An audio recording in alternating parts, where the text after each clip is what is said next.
So I was at way down.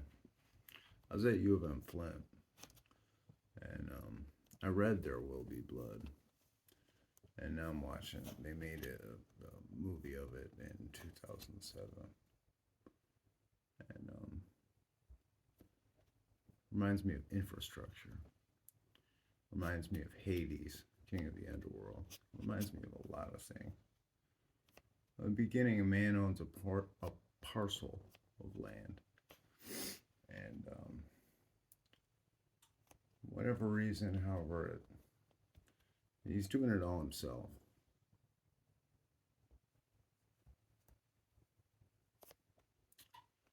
So he's looking for something. He's looking for something he flushed in the plumbing in that land lifetimes ago. I'll say one thing about this. It's equatorial. He doesn't have what we have up here in Michigan, which is cold weather. You think of the four corners over there, you know what I mean, the great Southwest. Why won't anything grow? Why is it a desert? Because you don't have a freezer. You just have hurricanes going from equator to equator, truly. You know, you're going to put an air conditioner in the sky? No, you're not. You're going to enjoy the Rio Grande and the Gulf.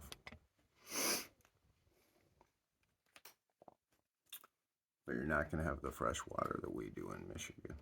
You know, global warming, all things considered, humanity is a bunch of ants. And it's sacrilege to dig in the ground. And anything that you dig up out of the ground comes with a cost. So in There Will Be Blood, he begins by looking for one thing. He's looking for, my thought on it is, the place where lifetimes ago he and his people died. And he comes up out of the ground and he sells it off. He finds something, he finds a chunk of something, and he sells it off.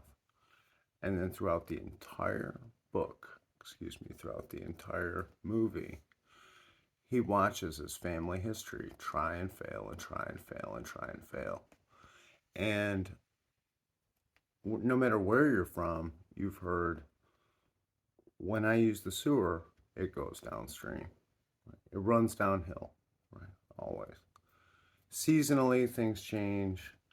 Where you are in the earth, things change. It's sacrilege. That is the king of the underworld. So when he digs it up, because he's a miner, he, and a lot of things happen. It's a history of American infrastructure in a lot of ways. For myself, I look around at all these tractor engines and how's the air? Well, shrug, like it is what we have in 2024. Thanks to the oil industry, thanks to old kettles full of human urine, and just saying, like the plumbing of the earth has been there a long time. That's my point. So anyway, it's not like a men that built America kind of sermon at all, but up out of the ground after a while, he gets a child. He is a child, and it's a blonde child. Kind of debatable the gender of the blonde child. So something happens, and you can tell the earth through this child is saying no. However, the man himself that dug this out of the ground, that wanted these things, he still does whatever the hell he wants to do. And things kind of, there's like a few edits where the blonde child gets lost, but at a point before he really goes off to another city and tries to link up the plumbing that he's dug up out of the earth, he names her Ash Wednesday, and he puts oil on her head, and then he tries to get her drunk, and then he goes off to have a town hall meeting with somebody somewhere else, And he's the biggest man in town here. He's the biggest man in town there. He's kind of crisscrossing the country doing what he wants to do. And lo and behold, he finds someone comes to him. Someone just fishes up out of the world itself, comes to him and goes, "Hi, my name's Elijah of the Sunday family, and we have a plot of land where there is oil." And he goes, "I want to see it because this man understands certain things from how are you gonna put it? Uh, like a tradesman knows plumbing really well. He might have seen deep in the mines or not, but he knows he gets the idea of what's there. Now here in the Great Lakes state, normally what we do, you dig a gravel pit for whatever, fill it with water, make a lake out of it, and then start selling it as a subdivision. That's why we have so many inland lakes in the state of Michigan. Anyway, beautiful. So then, anyway, he goes to check out the young man's land. He goes, "I believe you. If it's about money, we have money, Because again, he almost invented money when he sent off this little crusty rock that he wanted to follow up out of the sewer system that he bought in God only knows where, California, Texas, somewhere it's a desert. And you can see too, he arrives at kind of a desert community. It's like an outpost. And he goes, first thing he tries to do, he go, where are living things?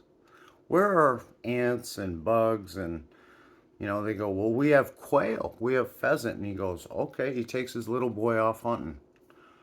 And they go hunting and they find the family tree, which again, life, right? Some ways a family tree says that's where it began.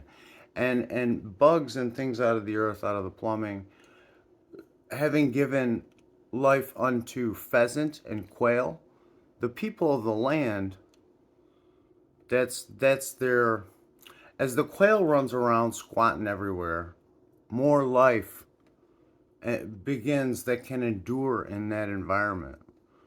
So anyway, little blonde girl running the whole operation at this Elijah Sundays camp, and it winds up that her name's Mary. And I just kind of look at it going, yeah, no, I understand. I've read enough religion on earth to know that when it might have been a big ice ball, God's favorite daughter, Artemis, said, I just want every mountain on earth and a hunting bow like my brother Apollo. And I want this, that, and the other. And truly, there are some that, that probably live that way. We've always lived above ground.